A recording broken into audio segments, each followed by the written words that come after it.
Bonjour à toutes et à tous, bienvenue sur Éducative. Alors aujourd'hui, une méthode. On vous donne deux points, B et C, avec leurs coordonnées, et la question c'est déterminer une équation cartésienne de cette droite BC. Alors ici, vous n'avez pas de schéma, vous n'avez pas la droite qui est tracée, donc vous ne pouvez pas déterminer visuellement les coordonnées d'un vecteur directeur de cette droite BC.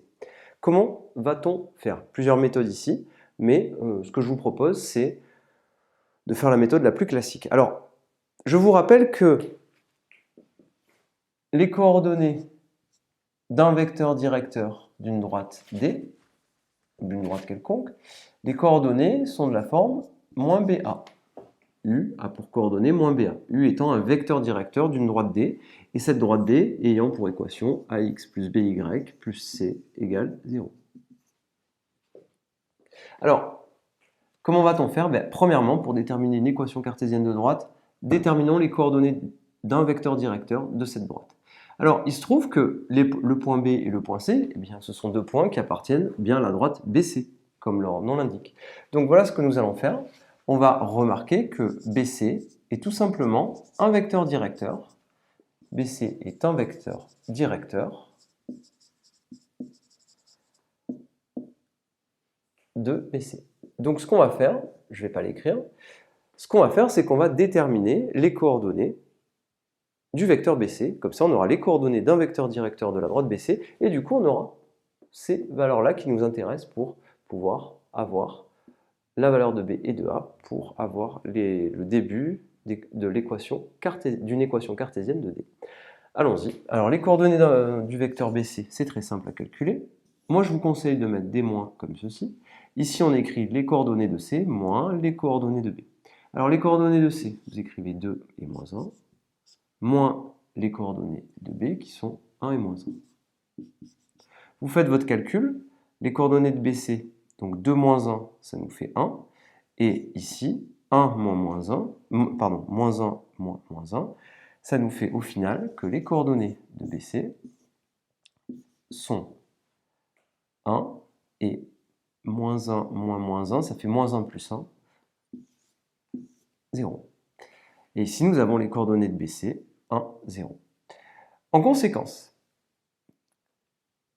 qu'est-ce qu'on a?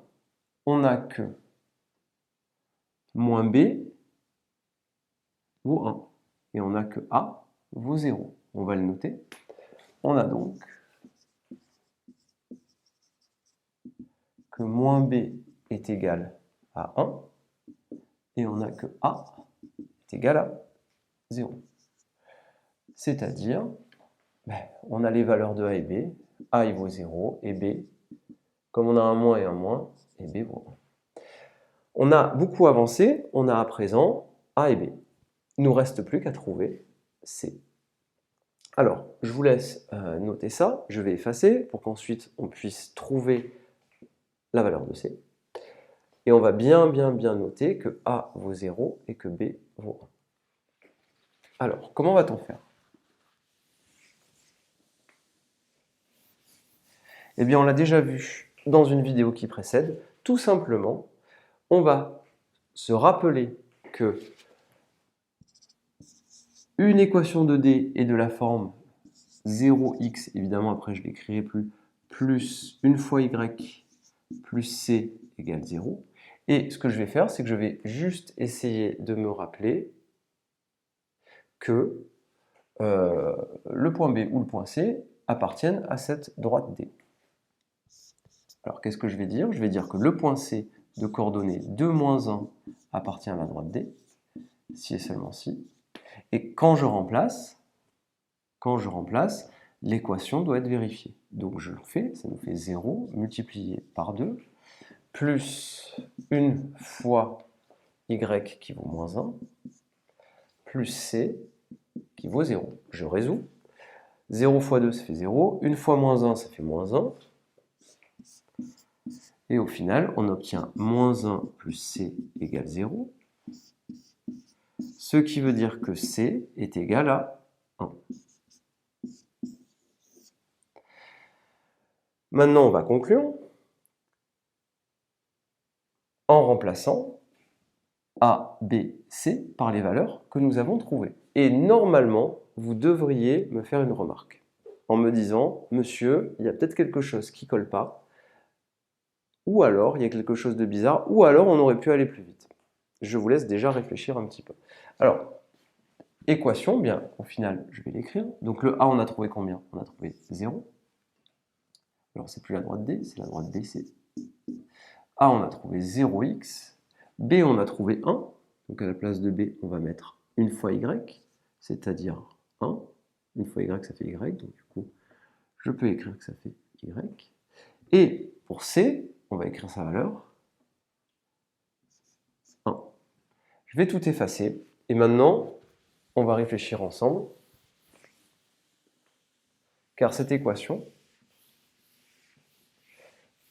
vous dit peut-être quelque chose. En réalité, si j'écris cette équation un petit peu mieux, 0x, ben ça fait 0. Y, je l'écris. J'obtiens y plus 1 égale 0. Ah, déjà, il n'y a plus de x. Mais cette équation, je peux l'écrire un petit peu autrement. Je peux l'écrire sous forme d'équation réduite. Et je m'aperçois que l'équation de BC, l'équation réduite de BC, y égale quelque chose, elle est de la forme y égale une constante, y égale moins 1. Eh bien, en réalité, on a fait tout ce travail parce que, en fait, on n'avait pas remarqué quelque chose. On n'avait pas remarqué qu'en réalité, on vous demandait de tracer la droite BC, mais regardez, l'ordonnée de B, c'est moins 1, l'ordonnée de C, c'est moins 1. Ce qui veut dire que B et C ont la même ordonnée. Ce qui veut dire que BC, c'est une droite horizontale. C'est une droite, tous les points de BC ont la même ordonnée qui est égale à moins 1. Alors, pour faire cet exercice, si vous faites comme on a fait là, vous avez juste, il n'y a pas d'erreur. Cependant, vous avez perdu un peu de temps. La méthode est la bonne parce qu'on a appliqué la méthode générale. Par contre, si vous dites au correcteur, regardez, le point B, il a pour ordonnée moins 1, le point C, il a pour ordonnée moins 1 aussi, eh bien en fait, BC est une droite qui est horizontale et vous pouvez immédiatement dire que tous les points de BC ont la même ordonnée qui est égale à moins 1. Donc faites attention, vous pouvez de temps en temps juste regarder les coordonnées du point B et C pour ne pas tomber sur un piège. Donc là, c'était un exercice qui avait double emploi, qui permettait à la fois de revoir la méthode et à la fois de ne pas tomber dans un petit piège et de voir les équations de droite pour les droites qui sont horizontales. Je vous remercie et à très bientôt sur Éducative.